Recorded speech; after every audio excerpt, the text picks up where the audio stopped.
الحمد لله نحمده ونستعينه ونستغفره ونؤمن به ونتوكل عليه ونعوذ بالله من شرور أنفسنا ومن سيئات أعمالنا من يهد الله فلا مضل له ومن يضلله فلا هادي له وأشهد أن لا إله إلا الله وحده لا شريك له وأشهد أن سيدنا ومولانا محمدا عبده ورسوله الذي أرسله بالحق بشيرا ونذيرا وداعيا إلى الله بإذنه سراجا وقمرا منيرا أما بعد قال الله تعالى في كلامه المجيد أعوذ بالله من الشيطان الرجيم بسم الله الرحمن الرحيم ادع إلى سبيل ربك بالحكمة والموعظة الحسنة وجادلهم بالتي هي أحسن فإذا الذي بينك وبينه عداوة كأنه ولي حميد۔ میرے دینی بھائیوں بزرگوں، اللہ رب العزت نے انسانوں کی ہدایت کے لیے ہر دور میں ہر قوم میں نبیوں کو بھیجا، ہر قوم میں نبی آئے اور نبی اپنی اپنی قوموں میں ان کی ہدایت کی محنت کرتے رہے، ان کو اللہ کی بات بتاتے رہے اور صحیح راستے کی نشاندہی کرتے رہے۔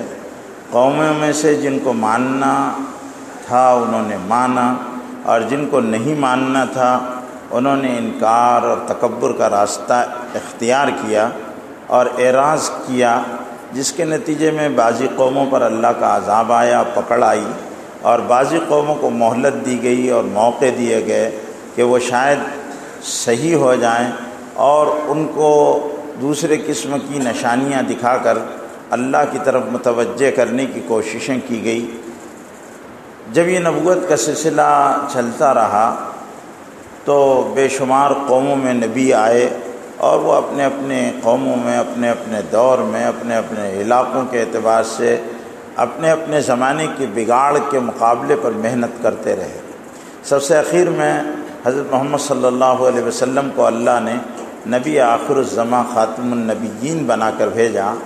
آج صلی اللہ علیہ وسلم کے بعد کوئی نبی نہیں آئے گا، آپ نبیوں کے خاتم بن کر آئے، یعنی نبوت کے سلسلے کی مہر بن کر آئے کہ اس کے بعد وہ نبوت کے آنے کے سلسلے کو اللہ رب العزت نے ختم فرما دیا، اس لیے مکمل دین بھیجا، مستقل تہذیب دی اور مکمل ہدایت کا ایک نظام دیا۔ حضور اکرم صلی اللہ علیہ وسلم مکمل دین لے کر آئے، مستقل تہذیب لے کر آئے، ایک پورا نظام زندگی لے کر آئے، اور آج صلی اللہ علیہ وسلم ہر شعبے میں جتنے انسانوں کی اصلاح سے متعلق چیزیں ہیں اور جو بگاڑ ہوتے ہیں، ان تمام بگاڑ کے مقابلے میں ایک جامع دستور حیات لے کر آئے۔ آج صلی اللہ علیہ وسلم عقائد کا پورا نظام لے کر آئے، عبادت کا مکمل نظام لے کر آئے، اخلاقیات کا پورا نظام لے کر آئے، معاشرت کا پورا نظام لے کر آئے، اور معاملات کا پورا نظام لے کر آئے، اور انسانوں کو زندگی گزارنے کا طور ڈھنگ اور دستور بتایا۔ حضور اکرم صلی اللہ علیہ وسلم کے بعد چونکہ کوئی نبی آنے والا نہیں، انسان آتے رہیں گے، دنیا بستی بساتی رہے گی، اور اللہ کے بندے آتے رہیں گے، ان میں اچھائیاں بھی ہوگی، ان میں بگاڑ بھی ہوگا، ان میں بھلے بھی آئیں گے، برے بھی آئیں گے، ان میں فتنے بھی ہوں گے، دجالی طاقتوں کو عروج بھی ہوگا، اور بگاڑ اپنی اپنی انتہا پر معاشروں اور سماج کو اپنے گھیرے میں لے کر ان کو تہ و بالا بھی کرے گا، انسانوں کا زوال بھی ہوگا، انسانوں کی ترقیاں بھی ہوگی۔ یہ ساری چیزوں کے سلسلے منتہی نہیں تھے، ختم نہیں کیے گئے، بلکہ صرف ہدایت کی ایک محنت جو آسمانی اشاروں پر چلتی ہے اور وحی الہی کے تابع ہوتی ہے، اس سلسلے کو ختم کر کر کہ وہاں سے وحی نہیں آئے گی۔ اب یہ جو وحی الہی آ چکی ہے، اور حضرت محمد صلی اللہ علیہ وسلم انسانوں کی ہدایت کے لیے جو دستور حیات لے کر آئے ہیں، بس اب اسی کے اعتبار سے انسانوں کو بننا بھی ہے، اور یہی طریقہ حیات ہوگا جس میں انسان بنیں گے اور اس کے خلاف زندگی گزاریں گے تو ان کے لیے کوئی نفع اور خیر کی بات نہیں ہوگی۔ اس کے لیے اللہ تعالیٰ نے ایک ایسی امت کو برپا کیا، اس سے پہلے ایسی امت پیدا نہیں کی گئی اور ایسی امت بنائی گئی نہیں، اور ایسی امت کو نظام زندگی اور مقصد زندگی دیا نہیں گیا۔ امتیں بہت آئی، لیکن ان کو ایک خاص کام کے لیے تیار نہیں کیا گیا۔ حضرت محمد صلی اللہ علیہ وسلم کے ذریعے سے جس امت کو تیار کیا گیا، جس کو امت مسلمہ کہتے ہیں، اور اس امت کو اللہ نے تیار کرایا کہ یہ امت تیار ہو اور لوگوں کے لیے اور یہ کام کرنے کے لیے، اور اس امت کو کہ افراد کا بھی اللہ کی مرضی سے انتخاب ہوا، ایسی نہیں کہ ہر آدمی کو ہدایت دے دی گئی۔ حضور اکرم صلی اللہ علیہ وسلم کے لیے ہدایت کو مقبول بنایا گیا، یعنی آپ کی دعوت کا دلوں پر اثر ہوتا تھا اور لوگ متاثر ہوتے تھے۔ آج سے پہلے جو نبی آئے ان کی دعوتوں کا اثر قلوب پر نہیں ہوتا تھا اور لوگ بات کو نہیں مانا کرتے تھے۔ حضرت نوح علیہ السلام نے 950 برس تک دین کی محنت کی، لیکن ماننے والے معدود چند لوگ تھے جو انگلیوں پر گنے جاتے تھے، اور سارے ہی انبیاء علیہ الصلوۃ والسلام کا تقریباً یہ معاملہ رہا کہ ان کے متبعین بہت تھوڑے سے رہے اور ان کی بات ماننے والوں نے بڑی تعداد نے بات نہیں مانی۔ لیکن حضور اکرم صلی اللہ علیہ وسلم کا معاملہ یہ ہوا کہ آپ نے دعوت دی، اور آپ کی دعوت ابتدا میں چاہے اس میں قبول کرنے والوں میں کمی رہی ہو، لیکن اخیر میں اس دعوت کی قبولیت کا اندازہ آپ کو صرف حجۃ الوداع کی تعداد سے ہوتا ہے کہ حضور اکرم صلی اللہ علیہ وسلم نے اپنی حیات طیبہ کا جو آخری حج فرمایا ہے اس میں کم و بیش 1,44,000 صحابہ کرام کی تعداد میدان عرفات میں تھی، اور ایک روایت کے اعتبار سے 88,000 صحابہ کرام کی تعداد تھی۔ یہ ایک بہت بڑی تعداد تھی، اس زمانے میں اتنی آبادی نہیں تھی، اور اس زمانے میں انسانی آبادیاں مختصر بھی ہوا کرتی تھی، تو اس کے اعتبار سے بہت بڑی تعداد تھی جو میدان عرفات میں حضور اکرم صلی اللہ علیہ وسلم کے حجۃ الوداع کے موقع پر کھڑی کی گئی، اور اس بڑی تعداد نے حضور اکرم صلی اللہ علیہ وسلم کی محنت اور آپ صلی اللہ علیہ وسلم کی دعوت کی قبولیت کا اعتراف بھی کیا تھا کہ بلغت الرسالہ ادیت الامانہ ونصحت الامہ، کہ آپ نے پیغام پہنچا دیا اور نصیحت کی باتیں آپ نے کر دی، اور آپ نے حق جو آپ کے ذمے اللہ نے عائد کیا تھا آپ نے اس کی تکمیل کر دی۔ تو حضور اکرم صلی اللہ علیہ وسلم کی دعوت کی قبولیت کا اثر یہ تھا کہ عرفات کے میدان میں سارے لوگ نہیں آئے تھے، بہت بڑی تعداد اس زمانے میں اسلام میں داخل ہو چکی تھی، اور اسلام کا آوازہ بہت دور دور تک پہنچ چکا تھا، لوگ اسلام قبول کر رہے تھے، یمن میں اور نجد میں اور تہامہ میں اور عراق میں اور ملک شام میں اور مختلف اور علاقے جتنے بھی تھے دنیا کے، دور دور تک حضور اکرم صلی اللہ علیہ وسلم کی بات پہنچ رہی تھی، اور لوگ دعوت قبول کر رہے تھے اور دین کو اپنا رہے تھے۔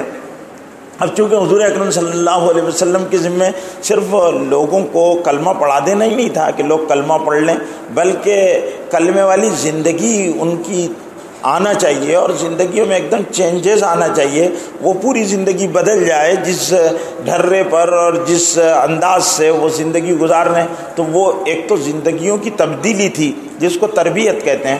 حضور اکرم صلی اللہ علیہ وسلم نے صرف معلومات یا علم کو نہیں پہنچا دیا کہ بھئی یہ لا الہ الا اللہ پڑھ لو، یا لا الہ الا اللہ کہہ لو، یا لا الہ الا اللہ کے الفاظ صحیح کر لو، یا لا الہ الا اللہ کے مفہوم کو سمجھ لو، صرف اتنا کام نہیں کیا، بلکہ لا الہ الا اللہ کے تقاضوں پر صحابہ کرام کی زندگیوں کے رخ کو ڈالا حضور اکرم صلی اللہ علیہ وسلم نے کہ لا الہ الا اللہ کا مقتضا کیا ہے، اور لا الہ الا اللہ سے منشا کیا ہے، اور لا الہ الا اللہ کے ذریعے سے کیسی زندگی کی تبدیلی چاہی جا رہی ہے۔ تو اس پر امت کو حضور اکرم صلی اللہ علیہ وسلم نے کھڑا کیا، اور صحابہ کرام اس لا الہ الا اللہ محمد الرسول اللہ کے انقلابی پیغام کے سانچے میں ڈھلنا شروع ہو گئے۔ اب اس کے لیے آپ کو اور ہم کو عربوں کی اور اس وقت کی انسانیت کی جو زندگی کا نقشہ تھا اس کو سامنے ہم رکھیں گے کہ کتنا تضاد ہے اسلامی زندگی میں اور کتنا تضاد ہے اسلام سے پہلے کی زندگی میں۔ وہ پہلے کی زندگی ان کی کیا تھی، اور اسلام کو لانے کے بعد ان کی زندگیوں میں کیا نمایاں تبدیلیاں آئیں، لا الہ الا اللہ کے اقرار نے ان کی زندگیوں میں کیسا انقلاب پیدا کر دیا تھا۔ تو حضور اکرم صلی اللہ علیہ وسلم نے زندگیوں میں الٹ پلٹ کر دیا، اور حضور اکرم صلی اللہ علیہ وسلم نے ان کی زندگیوں کے رخ کو بالکل چینج کر دیا، انقلاب آ گیا، اور صحابہ کرام بالکل بدل کر رہ گئے۔ کوئی زمانے جاہلیت کا اگر جس نے اس زمانے کے لوگوں کو دیکھا ہے اور اس کے بعد کے لوگوں کو دیکھتا تو وہ حیران رہ جاتا کہ یہ وہی لوگ ہیں جو محمد صلی اللہ علیہ وسلم کے پاس آئے ہیں، جو زمانے جاہلیت کے پروردہ ہیں، جن کے اندر خونخواری اور جن کے اندر دہشت اور جن کے اندر جہالت اور جن کے اندر سفاکیت اور جن کے اندر بربریت اور جن کے اندر خدا فراموشی اور جن کے اندر کوئی یعنی جو اپنے بیٹیوں تک کو اور اولاد تک کو قتل کر دیا کرتے تھے، یہ وہ لوگ ہیں اب اللہ والے بن گئے، لوگوں کا خیال کرنے والے بن گئے، ایثار والے بن گئے، ڈرنے والے بن گئے، ظلم سے رک گئے، برائیوں سے رک گئے، جھوٹ کوئی نہیں بولتا، وعدہ خلافی کوئی نہیں کرتا، کوئی آدمی کسی کا مال غصب نہیں کرتا، کسی پر بری نظر نہیں رکھتا، جن کی نگاہ بدل گئی، کان بدل گئے، زبان بدل گئی، ہاتھ بدل گئے، پیر بدل گئے، چلنے کے انداز بدل گئے، لین دین بدل گئے، طور و طریق بدل گئے، لباس بدل گئے، انداز زندگی بدل گیا، عبادت گزار بن گئے، ڈرنے والے بن گئے، راتوں کی تنہائیوں میں رونے والے بن گئے، ایک دم زندگیاں یکسر الٹ گئی، بدل گئی، پھر گئی اور ان میں ایک انقلاب آیا۔ تو حضور اکرم صلی اللہ علیہ وسلم نے ان کے اندر ایک حیرت انگیز تبدیلی کی، جس کو تربیت اور تزکیے کا نام قرآن نے دیا ہے کہ حضور اکرم صلی اللہ علیہ وسلم نے ان کی تربیت کی، ان کا تزکیہ کیا، ان کو لا الہ الا اللہ کا یقین ان کے دلوں میں پیدا کیا، ان کو آخرت کی فکر، ان میں آخرت کی جوت جگا دی حضور اکرم صلی اللہ علیہ وسلم نے،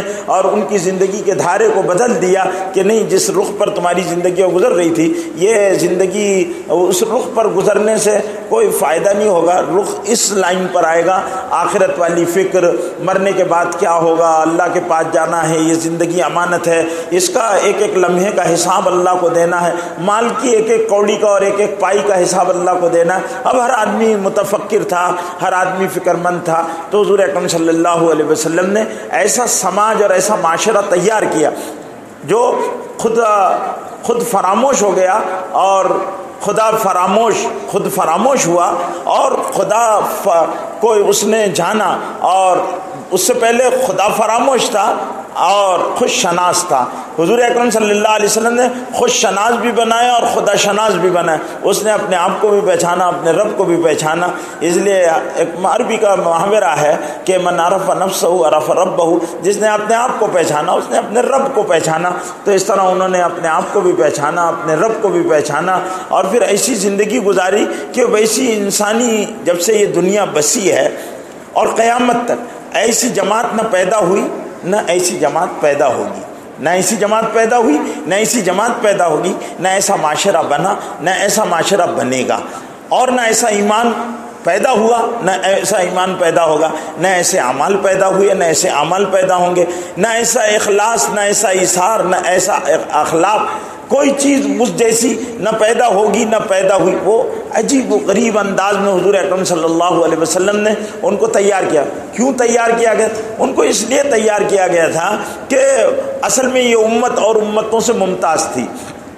اس امت کا امتیازی وصف یہ تھا کہ یہ ساری دنیا کے انسانوں کے سامنے ایک ماڈل امت بنا کر پیش کی گئی۔ نبی نہیں آنے والا ہے، تو نبی جو کام کیا کرتے تھے انسانوں کے سدھار کا اور انسانوں کے بگاڑ کے مقابلے پر کھڑے رہ کر ان کی درستگی کا اور ان کے زندگیوں کے رخوں کو بدلنے کا، تو اب کام یہ امت کرے گی، یہ امت کے کرنے کا کام تھا۔ اس کے لیے امت نبیوں والی شان، نبیوں والی صفات، نبیوں والا یقین، نبیوں والے اعمال، نبیوں والے اخلاق، نبیوں والی معاشرت، نبیوں والی زندگی کے ساتھ کھڑی کی گئی، اور وہ نمونہ تھے، بالکل انبیاء علیہ الصلوۃ والسلام کے انداز کے لوگ تھے وہ۔ حضور اکرم صلی اللہ علیہ وسلم کی پوری زندگی ان کی زندگیوں میں رج بس گئی تھی، اور صحابہ کرام آئیڈیل بن گئے تھے۔ اگر ایسا نہیں ہوتا تو حضور اکرم صلی اللہ علیہ وسلم کی زندگی کو اللہ نے قرآن میں آئیڈیل بنایا، لقد کان لکم فی رسول اللہ اسوۃ حسنہ، رسول اللہ صلی اللہ علیہ وسلم کی زندگی تمہارے لیے آئیڈیل ہے۔ تو صحابہ کی زندگی آئیڈیل نہیں بنائی جاتی، لیکن اللہ نے رسول اللہ صلی اللہ علیہ وسلم کی زندگی کے ساتھ صحابہ کرام کی زندگی کو بھی آئیڈیل بنایا اور نمونہ بنایا۔ اللہ نے قرآن مجید میں کہا السابقون الاولون من المہاجرین والانصار والذین اتبعوہم باحسان، سبقت کرنے والے انصار میں سے اور مہاجرین میں سے، اور جو لوگ اخلاص کے ساتھ، ایمان کے ساتھ، اخلاص کے ساتھ ان کے نقش قدم پر چلیں گے، اللہ رب العزت ان سے راضی ہوگا۔ تو وہ ایک آئیڈیل بنا دیا صحابہ کرام کو۔ اور دوسری جگہ محمد محمد الرسول اللہ والذین معہ، محمد صلی اللہ علیہ وسلم اللہ کے رسول ہیں اور جو لوگ ان کے ساتھ ہیں، تو وہ صحابہ کرام کو محمد رسول اللہ کے ساتھ جوڑا گیا، محمد رسول اللہ سے کاٹا نہیں گیا، اس لیے کہ محمد صلی اللہ علیہ وسلم کے اثر ان پر اتنا نمایاں اور واضح تھا کہ ان کو مثال کے طور پر پیش کیا اللہ نے کہ صحابہ حضور اکرم صلی اللہ علیہ وسلم کے اصحاب السابقون الاولون من المہاجرین والانصار،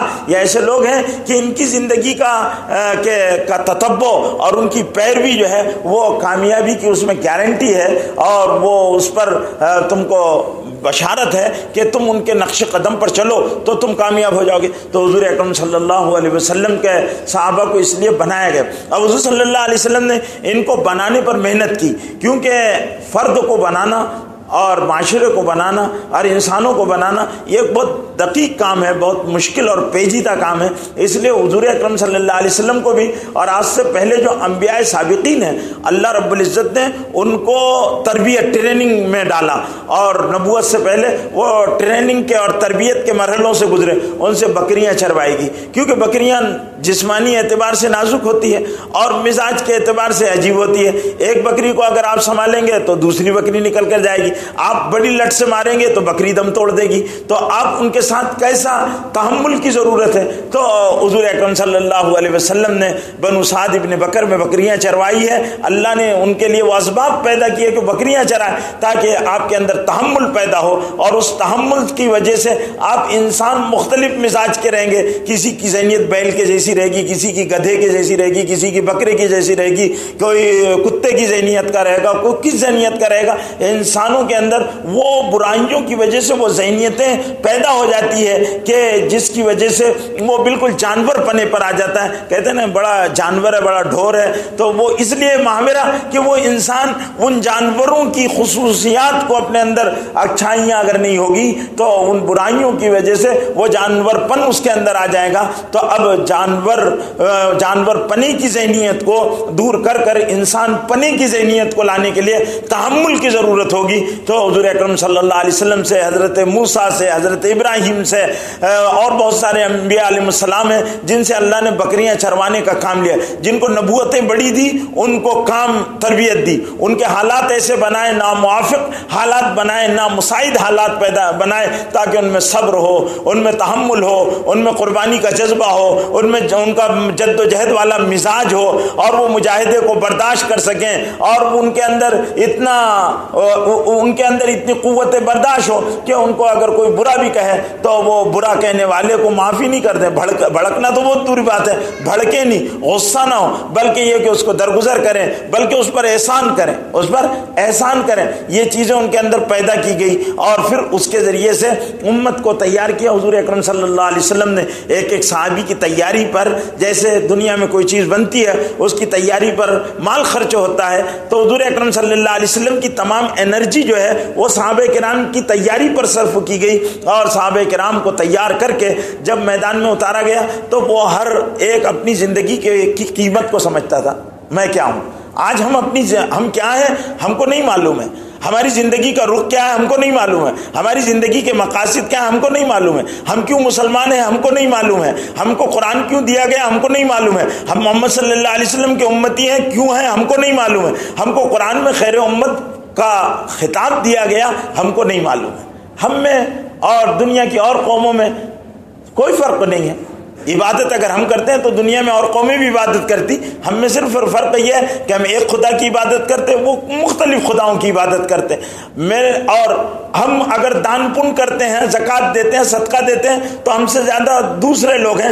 آج بھی آپ کوئی مسلمانوں کا بڑا ٹرس ایسا نہیں بتا سکتے کہ یہ ٹرس ہے، غیر مسلموں کے بے شمار ٹرس ہیں وہاں جہاں لوگوں کا وہ مفت میں علاج کر رہے ہیں۔ ہمارے ایک بھی پانی پلانے کی گرمیوں کے موسم میں کوئی سبیل نہیں ہوتی ہے کہ بھئی پیاسے لوگ آ رہے ہیں یہ پانی پلانا ثواب کا کام ہے۔ میں ان کی سینکڑوں سبیلیں جہاں پر وہ لسی بھی پلاتے ہیں اور پورے گرمی کے موسم میں پلاتے ہیں، وہ علاج مفت کرتے ہیں، تعلیم مفت دیتے ہیں، خدمتیں کرتے ہیں۔ ہم کوڑیوں جزامیوں کے اندر جا کر محنت کرنے کا ہمارا مزاج نہیں ہے کہ ہم کوڑیوں کے اندر جائیں، کوڑی جزامی کے پاس ہم بیٹھے، ہمارا مزاج نہیں ہے۔ ہم گندے سندے بچوں کو لے کر کہ یہ انسان بچے ہیں، ان کے ساتھ پیار کے یہ مستحق ہیں، ہم ان کے پیار نہیں کرتے. ہم نے دیکھا ہے کہ عیسائی مشنریز جو ہیں وہ گندے سندے بچوں کو اپنی گود میں لیتے ہیں, ان کے بال صاف کرتے ہیں, ان کا منہ صاف کرتے ہیں, ان کو دوائیں دیتے ہیں, ان کو تعلیم دیتے ہیں.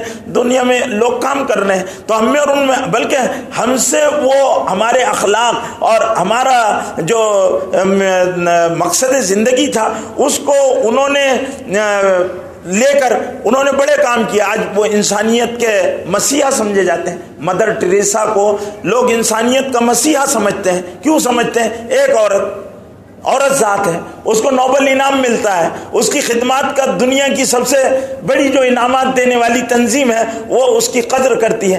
آپ کے کسی آدمی کو نوبل پرائز نہیں ملتا ہے, انعام میں نہیں ملتا ہے. کیوں نہیں؟ جبکہ آپ خیر امت ہے. اس سے بہت بڑے اعزاز کو اللہ نے دیا ہے. یہ بندوں کا انعام ہے, اللہ کا انعام مسلمانوں کے لیے خیر امت کا ہے. لیکن مسلمان کون ہے جو اپنی زندگی کے مقصد سے واقف ہو؟ کوئی نہیں جانتا کہ وہ کیوں مسلمان ہے. وہ اس لیے مسلمان ہے کہ بڑے کا گوشت کھانا چاہیے, وہ اس لیے مسلمان ہے کہ ختنہ کرنی چاہیے, وہ اس لیے مسلمان ہے کہ چند سجدے مار دینا چاہیے, اس لیے مسلمان نہیں. وہ سمجھ رہی نہیں کہ ہماری زندگی کا مقصد کیا ہے, ہم کو کیوں خیر امت کہا گیا. یہ چیز صدیق اکبر سمجھتے تھے, یہ چیز صدیق اکبر سمجھتے تھے. حضرت ابوبکر صدیق کے زمانے میں جھوٹے مدعیان نبوت کھڑے ہو گئے, مانعین زکوٰۃ کا فتنہ ہو گیا کہ ہم زکوٰۃ نہیں دیں گے. لوگوں نے کہا ہم زکوٰۃ نہیں دیں گے, اور بہت سارے لوگ مرتد ہو گئے, اور بہت سارے نبوت کے مدعے. چار بڑے مسئلے تھے حضرت ابوبکر, 5 بڑے مسئلے تھے. جب حضور اکرم صلی اللہ علیہ وسلم اس دنیا سے گئے تو 5 بڑے مسئلے تھے.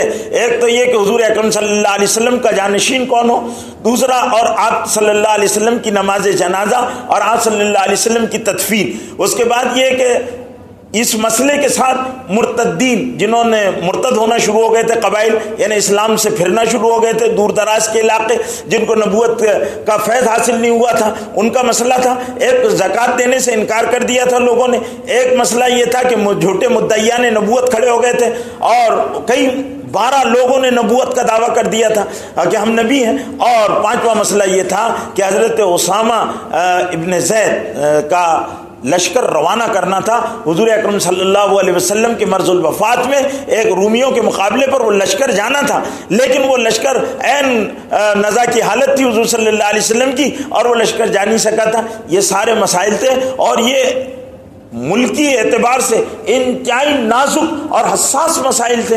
حضور اکرم صلی اللہ علیہ وسلم کے جانشین اور تربیت یافتہ تھے حضرت ابوبکر صدیق. حضرت ابوبکر صدیق نے ان سارے, کیونکہ پہلے تو یہ کہ لوگ حضور اکرم صلی اللہ علیہ وسلم کے انتقال کی اور وفات کی خبر سننے کے لیے ذہنی طور پر تیار نہیں تھے.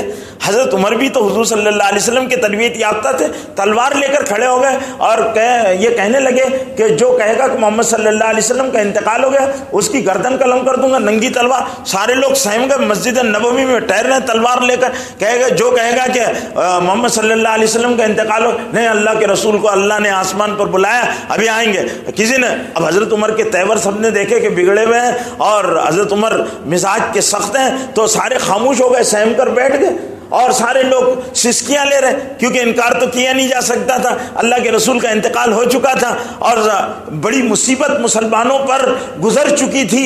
ازواج مطہرات امہات المومنین اپنا یعنی غم سے بے حال تھی. حضرت فاطمہ اور حضور اکرم صلی اللہ علیہ وسلم کے خاندان نبوت, آل نبوت, بیت نبوت, یہ پورا کا پورا اس صدمے سے شدید کہ کوئی امت کو اس وقت حضرت ابوبکر صدیق مسجد نبوی کے قریب نہیں رہتے تھے, وہ دور رہتے تھے. اور حضرت ابوبکر صدیق کو اطلاع ملی, وہ دوڑے بھاگتے ہوئے آئے, دیکھا کہ عمر تلوار لے کر ہاتھ میں کھڑے ہیں اور کہہ رہے ہیں جو کہے گا کہ محمد صلی اللہ علیہ وسلم کا انتقال ہو گیا میں اس کا سر تن سے جدا کر دوں گا, گردن اڑا دوں گا.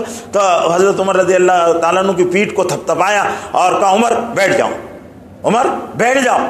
حضرت کیا ہے, وہ ایک دم چونک گئے اور انہوں نے کہا کیا کہہ رہے ہو صدیق ابوبکر, تو کہنے لگے بیٹھ جاؤ. اور پھر سارے لوگوں کو متوجہ کیا مسجد نبوی میں, کیونکہ حضور اکرم صلی اللہ علیہ وسلم کا حجرہ شریف جو ہے وہ مسجد نبوی ممبر پر چڑھ گئے, اور قرآن مجید کی آیت پڑھی ابوبکر صدیق نے اور کہا کہ سن لو, من کان یعبد محمدا فمحمد مات. حضرت ابوبکر صدیق کے الفاظ ہیں, من کان یعبد محمدا فمحمد مات. جو محمد صلی اللہ علیہ وسلم کی عبادت کرتا تھا وہ سن لے کہ محمد صلی اللہ علیہ وسلم انتقال کر گئے، ان کی وفات ہو گئی، انتقال ہو گئی. اور پھر قرآن کی آیت پڑھی کہ ما کان محمد الا رسول قد خلت من قبلہ الرسل افئن مات او قتل انقلبتم علی اعقابکم ومن ينقلب علی عقبیہ فلن یضر اللہ شیئا. کہ محمد صلی اللہ علیہ وسلم ما کان محمد الا رسول، محمد صلی اللہ علیہ وسلم اللہ کے رسول ہیں. ما کان محمد الا رسول افئن مات او قتل، اگر وہ مر جائیں یا قتل کر دیے جائیں، انقلبتم علی اعقابکم، تو تم اللہ کو چھوڑ دو گے اور پیروں کے پیچھے پلٹ جاؤ گے. افئن مات او قتل انقلبتم علی اعقابکم فمن ينقلب، سن لو، فمن ينقلب علی عقبیہ، جو اپنی ایڑیوں پر پلٹ جائے گا، فلن یضر اللہ شیئا، اللہ کا کچھ نہیں بگڑے گا، اس کا نقصان ہے. فلن یضر اللہ شیئا. یہ آیت پڑھی، حضرت عمر ڈھیلے پڑ گئے. اور حضرت عمر کے الفاظ ہیں کہ مجھے ایسا معلوم ہوا کہ قرآن کی آیت ابھی اسی وقت نازل ہو رہی، اور کہا صدیق تم صدیق ہو. ہمیشہ میں تم سے ساری زندگی یہ کوشش کرتا رہا کہ تم سے بازی لے کر جاؤں، لیکن میں تم سے بڑھ نہیں سکتا. تم پر نبوت کے فیضان کا جتنا اثر ہے وہ امت کے کسی فرد پر نہیں. امت کو سنبھالا اور پھر لوگوں کا کہ یہ اعلان ہو گیا. اب صحابہ کرام صدمے سے نڈال، کہا صدمے سے کام نہیں چلے گا. جو کام کے لیے محمد صلی اللہ علیہ وسلم آئے ہیں وہ کام تمہاری کاندھوں پر ہے، تم کو وہ کام سنبھالنا ہے. یہ نہیں ہے کہ حضور اکرم صلی اللہ علیہ وسلم کے دنیا سے چلے جانے کی وجہ سے محمد صلی اللہ علیہ وسلم نے جس کام کے لیے صحابہ کرام کی جماعت کو کھڑا کیا ہے وہ کام نہیں کیا جائے گا، وہ کام ختم ہو جائے گا. کسی کی موت اور حیات سے وہ کام نہیں. تم کو اس خاص مقصد کے لیے حضرت ابوبکر نے امت کو سمجھایا کہ تم محمد صلی اللہ علیہ وسلم کے لیے نہیں بلکہ اللہ کے لیے جس کام کو کرنے کے لیے بھیجے گئے ہو اس کام کے لیے خاص تمہارا اللہ نے بنایا ہے. تم اپنی ترکیب میں خاص ہو اور تم اپنی وضع میں خاص ہو، تم کو اس کے لیے کھڑے رہنا. صحابہ کرام تھوڑے صدمے سے نکلے، شدید صدمہ تھا. اور کیوں نہیں ہوتا؟ جس نبی کی محنت کے لیے اور جس نبی کی دعوت کے لیے اور جس نبی پر ایمان لا کر اس کی فکر کو قبول کر صحابہ کرام نے ایسی قربانیاں دی تھی کہ پوری انسانی تاریخ ویسی قربانیاں دے نہیں سکتی ہے، مثال نہیں پیش کی جا سکتی کسی نبی کے ماننے والوں نے. یعنی بچے یتیم کرا دیے، پیٹ پر پتھر باندھا، اپنے کاروبار بگاڑ دیے، اپنے خاندان والوں کو چھوڑ دیا. ماں سے بڑھ کر دنیا میں اور کیا نعمت ہو سکتی ہے؟ اسلام اللہ رسول کے بعد قرآن کے بعد سب سے بڑی نعمت ماں ہے، سب سے بڑی نعمت ماں ہے. 5واں مرتبہ ہے ماں کا، 6واں مرتبہ باپ کا. اتنی بڑی نعمت ہے، سب سے بڑی نعمت ہے. لیکن اس نعمت کو ٹھکرا دیا لوگوں نے. حضرت صہیب رومی، حضرت مصعب ابن عمیر کی والدہ کے لاڈلے تھے، بہت خوبصورت تھے. حضور اکرم صلی اللہ علیہ وسلم فرماتے ہیں کہ مکے میں میری آنکھوں نے قریش میں ایسا خوبصورت نوجوان نہیں دیکھا، میری آنکھوں نے اتنا خوبصورت نوجوان نہیں دیکھا. کیسے خوبصورت ہوں گے حضرت مصعب ابن عمیر رضی اللہ تعالیٰ. اور باپ کا انتقال ہو گیا تھا، چچا بہت مالدار تاجر تھا، تو وہ تربیت ان کی پرورش کرتا تھا، اپنی ماں کے ساتھ رہتے تھے. اور 15 سال کی عمر میں اسلام قبول کیا تھا. 17 سال کی عمر میں مبلغ اسلام بن کر مدینہ گئے. پورے مدینے نے حضرت اسید ابن حضیر، اسید ابن زرارہ اور حضرت مصعب ابن عمیر کے ہاتھوں پر اسلام قبول کیا ہے. وہ 2 مدینے کے تھے، یہ مکے سے گئے تھے حضور کے نمائندے بن کر، تو اسلام قبول کر لیا پورے. یہ گئے وہاں پر اور ان کی ماں کو معلوم ہوا کہ مصعب نے ایمان قبول کر لیا. ان کی ماں نے قسم کھا لی، کھاؤں گی نہیں، کنگھی نہیں کروں گی، تیل نہیں ڈالوں گی، کپڑے نہیں بدلوں گی، یہ ساری چیزیں کہ میرے بیٹے کو میں اس طرح کروں گی تو میرا بیٹا شاید آ جائے. لیکن حضرت مصعب ابن عمیر نے کہا، کہنے لگے ماں تو میری ہے، تیری عزت تیرا احترام مجھ پر فرض ہے، ہر کروں گا، لیکن اس کی وجہ سے بتوں کی عبادت کروں، کفر کا راستہ اختیار کروں اور حضرت محمد صلی اللہ علیہ وسلم جو دین الہی لے کر آئے ہیں، اللہ کا دین لے کر آئے، اس کو چھوڑ دوں؟ یہ مجھ سے نہیں ہو سکے گا. اور نہیں جھکے. حضرت ان کے چچا نے ان کو چٹائی میں لپیٹا، دھواں دیا، سب تکلیفیں برداشت کی، لیکن حضرت مصعب ابن عمیر نے اسلام نہیں چھوڑا، مبلغ بنے. تو حضور اکرم صلی اللہ علیہ وسلم کے صحابہ نے جانثاری کے، ایثار کے، مجاہدے کے، قربانی کے اور اللہ کے دین کے لیے ہر کچھ قربان کر دینے کی بے مثال نظیریں قائم کی ہیں اور ان کو تیار کیا گیا تھا، اس لیے ان کے پاس قدر تھی. اسی لیے جب مانعین زکوٰۃ کو کی سرکوبی کے لیے فوج بھیجنے کا مسئلہ آیا تو صحابہ نے کہا کہ ایسے حالات میں جب اسامہ کا لشکر رومیوں سے برسر پیکار ہے، ہماری نفری کم ہے، ایک طرف بہت سارے لوگ اور آپ فوجوں پر فوجیں، ایک طرف تو مانعین زکوٰۃ کے لیے بھی آپ مانعین زکوٰۃ کو تھوڑا سا پیچھے کر دو، یہ گھر کا مسئلہ ہے، جو زکوٰۃ نہیں دے رہے ہم بعد میں ان سے نمٹ لیں گے، پہلے جو لوگ نبوت کا دعویٰ کر رہے ہیں ان کے مقابلے کے لیے ٹھیک ہے آپ نے فوج روانہ کی اور رومیوں کے مقابلے پر روانہ کر دی آپ نے اور مرتدین کے مقابلے پر روانہ کر دی، تو لیکن کم از کم مانیں گے.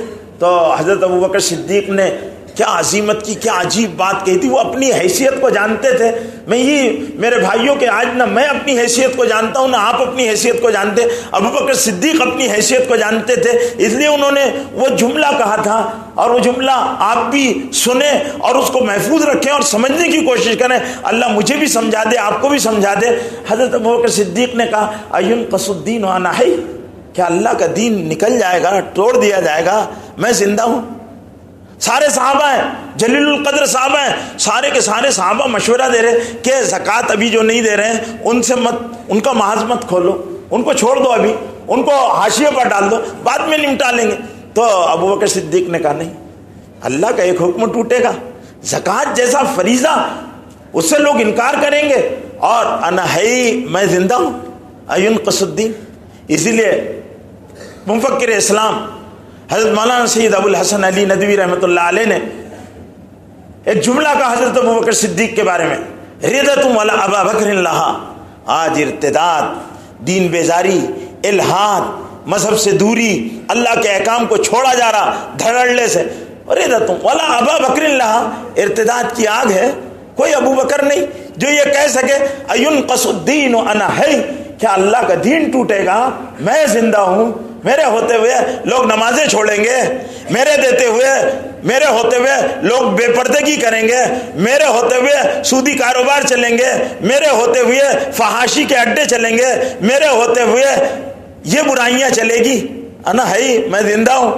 یہ ابوبکر کی شان عظیمت تھی جس نے کہلوایا. تاریخی جملہ ہے اَيُنْقَصُ وَأَنَا حَيٌّ، مقصد زندگی کو سمجھتے تھے. اس لیے صحابہ سارے کے سارے کہہ رہے اس کو کیا ہو گیا، یہ اتنا نرم مزاج ابوبکر صدیق بہت نرم مزاج تھے، بہت نرم تھے اور بڑی تخفیف کیا کرتے تھے. حضرت عمر بہت سخت تھے، حضرت عمر نرم پڑ رہے ہیں اور ابوبکر صدیق کڑک ہو رہے ہیں، سخت ہو رہے ہیں. تو کہاں کہنے لگے یہ بوڑھے ابوبکر کو ہو گیا کیا. پھر انہوں نے جو جملہ کہا اس کے آگے کا جملہ وہ اس سے بھی زیادہ سخت ہے. انہوں نے کہا یاد رکھو، اگر لوگوں نے کہا مدینے پر حملہ ہو جائے گا، کہنے لگے یاد رکھو اگر امہات المومنین اور مسجد مدینے میں فوجیں چڑھ کر آ جائیں تب بھی ابو بکر فوجوں کو روکے گا نہیں، مقابلہ کرے گا. اور جہاں یہ فتنوں کی سرکوبی کے لیے بھیجا جائے گا، چاہے بوڑھے ابو بکر کی ٹانگوں کو بھیڑیے نوٹ ڈالیں، چاہے بوڑھے ابو بکر کی ٹانگوں کو بھیڑیے نوٹ ڈالیں اور مدینے میں کوئی بھی نہ رہ جائے، لیکن جائے گا، سارے مرد جائیں گے. اعلان سختی کے ساتھ کیا. نتیجہ ہوا اس وقت امت کو سنبھالنے کا مسئلہ تھا. امت اگر نہیں ابو بکر صدیق کی شان عظیمت اپنی حیثیت کو اس وقت پہچانتی تو زکوٰۃ کا نظام قائم نہیں ہو پاتا تھا اور جھوٹے مدعیان نبوت کھڑے ہو جاتے تھے. حضور کے بعد کوئی نبی نہیں ہے. اللہ کے رسول نے فرمایا کہ لا نبی عبادی، میرے بعد کوئی نبی نہیں ہے. نبوت کا دعویٰ کرے وہ قذاب ہے، دجال ہے، جھوٹا ہے. اور اللہ کے رسول نے خبر دی تھی ثلاثون کذابون دجالون، 30 جھوٹے دجال آئیں گے جو نبوت کے دعوے کریں گے اور آئیں گے. آخری دجال غلام احمد قادیانی آ چکا ہے، نبوت کے دعوے کرنے والے آئیں گے اور نبوت کے دعوے کریں گے. ثلاثون کذابون دجالون، 3 قذاب جھوٹے دجال آئیں گے جو اپنے نبی ہونے کا دعویٰ کریں گے. یہ جھوٹے ہوں گے، یہ نبی نہیں ہوں گے. ان کی نبوت کو لوگ منہ پر پھینک کر مار دیں گے. میری نبوت کے بعد کسی کی نبوت نہیں چلیں گی. 1500 سال ہوئے جتنوں نے بھی نبوت کے دعوے کیے. غلام احمد نے کہا میں نبی ہوں، تو لوگوں نے کہا تو جھوٹا ہے، تیرے پاس تو کیسے نبی ہے، رد کر دیا. تو پھر وہ بولے میں مسیح ہوں. وہ بھی رد ہو گیا. حضرت عیسیٰ علیہ السلام قیامت سے پہلے آسمان سے آئیں گے, میں مہدی ہوں, کہا تو جھوٹا ہے, مہدی کی علامتیں ہیں, مکے میں پیدا ہوں گے, خاندان نبوت سے ہوں گے, قرب قیامت پر آئیں گے, امت ان کو امیر اپنا بنائے گی. جھوٹا ہے, ساری چیزیں کوئی نہیں چلے گی, کوئی کتنی بھی دھاندلی کرنا چاہے نہیں چلے گی, اللہ کے رسول کی بات ہے, یہ باتیں نہیں چلے گی. تو حضور اکرم صلی اللہ علیہ وسلم نے امت جو تیار کی, اس امت کے افراد اپنی حیثیت کو جانتے تھے, اپنی حیثیت کو جانتے تھے. عمر فاروق جانتے تھے, ابو بکر صدیق جانتے تھے ہم کیا ہیں. آج میرے بھائیوں مسئلہ یہ ہے کہ ہم اپنی حیثیت کو جان رہے ہیں, نہ ہمارے جوان جاننے کے لیے تیار, نہ ہمارے بوڑھے جاننے کے لیے تیار, نہ ہمارے یہاں کی عورتیں جاننے کے لیے کی امت ہے. ہم بھی نماز جیسے اور لوگ مذہبی رسم کے طور پر عبادت ہو رہی, اور یاد رکھو کہ عبادت اگر رسم بن جائے تو اجر سے خالی ہو جاتی ہے, اللہ اجر نہیں دیتے. ہم تو رسمی نمازیں پڑھ رہے, رسمی ساری چیزیں کر رہے, رسم نہ ہو بلکہ عبادت عبادت بنے. عبادت مقصد زندگی ہے. وما خلقت الجن والانس الا ليعبدون ما اريد منهم من رزق وما اريد ان يطعمون ان الله هو الرزاق ذو القوة المتين. اللہ نے کہا انسان کا مقصد زندگی عبادت ہے, اللہ کے حکم کو پورا کرنا عبادت, صرف نماز پڑھنا نہیں, اللہ کا حکم پورا کرنا ہر حال میں, اور اس کے مقابلے پر جو چیز آ جائے اس کو پس پٹ ڈال دینا, اس کو پس پٹ ڈال دینا, اللہ کے حکموں کو مقدم کر دینا. یہ ہے, اس کے لیے ساری دنیا سے لڑنا پڑے, لڑنے کے لیے تیار کہ نہیں بھائی بیوی آڑ آتی ہے, بیوی سے ہم نہیں, ہمارے اللہ کے حکموں میں کوئی چیز نہیں. آج تو اللہ کے حکموں میں کیا کیا چیزیں, نفس سب سے بڑا, دماغ سب سے بڑا, معاشرہ سب سے بڑا, کیا کہے گا. ہم نے ان چیزوں کو بڑا بنا لیا اور آج ہم اس میں الجھے ہوئے ہیں, اور ایسے الجھ گئے کہ ہماری کون سی چیز ہے جس کو ہر چیز پر جہاں جو بناتا ہے اس کا سکہ لگا رہتا ہے, made in Japan, made in Taiwan, made in India, یہ لکھا ہوا رہتا ہے, سب جگہ لکھا رہتا ہے. لیکن میرے بھائیو کیا ہمارے کوئی عمل کو میڈ ان اسلام کہہ سکتے ہیں کہ میڈ ان اسلام ہے؟ نماز میڈ ان اسلام ہے, زکوٰۃ میڈ ان اسلام ہے, حج میڈ ان اسلام ہے, یہ قربانی کے جذبے میڈ ان اسلام ہے. اس میں اسلام کی روح نہیں دوڑ رہی ہے. ہمارا جو کام ہے کمانا, وہ کمائی جو ہے وہ میڈ ان اسلام ہے, خرچ میڈ ان اسلام ہے, ہماری سوچ میڈ ان اسلام ہے, چلنا میڈ ان اسلام ہے. ہم اس پر اسلام کی چھاپ اور اسلام کا سکہ اس پر نظر نہیں آتا. بظاہر ہم نماز بھی پڑھتے ہیں, بظاہر ہم بہت ساری چیزیں کرتے ہیں, لیکن مقصد ہمارا وہ ہے جو صحابہ کا تھا, جس کے لیے امت برپا کی گئی تھی, جس کے لیے قرآن کہہ رہا کنتم خیر امت اخرجت للناس تأمرون بالمعروف وتنہون عن المنکر وتؤمنون باللہ. تم بہترین امت ہو, کائے کے لیے, کھانے کے لیے, کھائے کے لیے, دھڑلے سے شادیاں کرنے کے لیے, دوسروں کا فیشن اختیار کرنے کے لیے, اللہ کی نافرمانیاں کرنے کے لیے, بازاروں کو آباد کرنے کے لیے, حلال اور حرام کے امتیاز کو مٹا دینے کے لیے, اپنی شناخت کو کھو دینے کے لیے, اس کے لیے نہیں. خیر امت اس لیے ہے کہ تمہارے ہوتے ہوئے دنیا میں خیر چلے گا, برائی نہیں چل سکتی. جس گھر میں رہ رہے ہو وہاں خیر, جس بلڈنگ میں رہ رہے وہاں خیر, جس معاشرے میں رہ رہے وہاں خیر, جن لوگوں کے ساتھ رہ رہے وہاں خیر. تمہاری وجہ سے خیر کی باتیں ہوں, خیر کے چرچے ہوں, تم کو دیکھ کر لوگوں کو خیر یاد آ جائے, بھلائی یاد آ جائے, اور لوگ برائی سے نفرت کرنے والے بن جائیں. یہ ہے خیر امت کا مطلب. خیر امت کا مطلب یہ تھوڑی ہے کہ کوئی وہ تمغہ ہے لگا لیا گیا اور ایک اور اسٹار اپنے کاندھے پر سجا لیا گیا, اس کے لیے نہیں. کاروبار کر رہے ہیں تو یہ خیر امت کا فرد تجارت کر رہا ہے, یہ خیر امت کا فرد کاروبار کر رہا ہے, یہ خیر امت ہے. اس کا مقصد کاروبار کے مقابلے پر جب اللہ کا دین آ جائے تو کاروبار پیچھے ہو جائے, اللہ کا دین آگے ہو جائے. کیا ہم سمجھتے نہیں کہ یہ اللہ کے بندے جو دنیا میں انگنت بے شمار ہیں, جو اللہ کی نافرمانیوں والی زندگی گزار رہے, ان کا آخرت کی فکر کرنا ہماری ذمہ داری ہے. ہم کو اس کا احساس کیوں نہیں؟ صحابہ کو تھا, اس لیے پوری دنیا میں پھیلے. صحابہ کرام کو اس کا احساس تھا, اس لیے پوری دنیا میں پھیلے. اور پھر جو بھی اس مقصد زندگی کے حصول کے لیے اور امت محمدی کے مقصد کے راہ میں رکاوٹ بنی, حکومتیں بنی, تو حکومتوں سے ٹکرا گئے.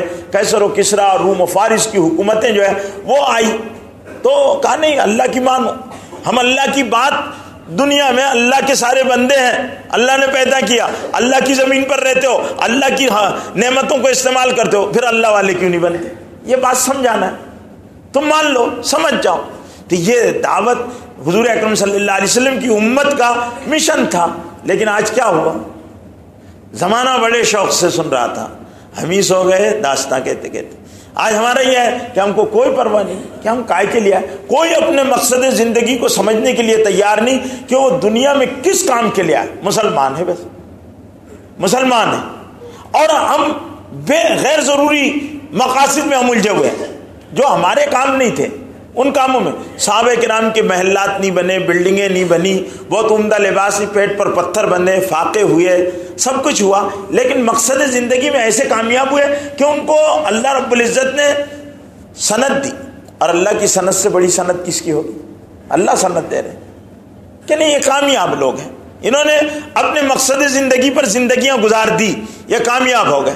اور پوری دنیا میں اسلام غلبے کی شکل میں آیا، اسلام غلبے کی شکل میں آیا۔ حضور اکرم صلی اللہ علیہ وسلم جب دعوت دیا کرتے تھے دین کی تو مکے کے چودھری ان کو ستایا کرتے تھے۔ حضور اکرم صلی اللہ علیہ وسلم کے صحابہ کہتے ہیں اللہ کے رسول یہ کب تک تکلیف ہے؟ تو اللہ کے رسول فرماتے ہیں ایک دن آئے گا، ایک وقت آئے گا، میرا دین ہر کچے پکے مکان میں پہنچے گا، میرا دین ہر کچے پکے مکان میں پہنچے گا۔ اللہ نے وہ دین صحابہ کی قربانیوں سے پہنچا دی۔ آج جن کچے پکے مکانوں میں وہ دین پہنچا ہے، ان کے ماننے والے ان اپنے گھروں میں اپنی زندگیوں میں اس دین کو نہیں بچا پا رہے۔ یہود و نصارہ اور باطل اور گمراہی اور نفسانیتوں اور خواہشاتوں نے وہ بڑے بڑے دروازے کھل گئے جو ہمارے گھروں میں آ گئے، ہماری زندگیوں میں آ گئے۔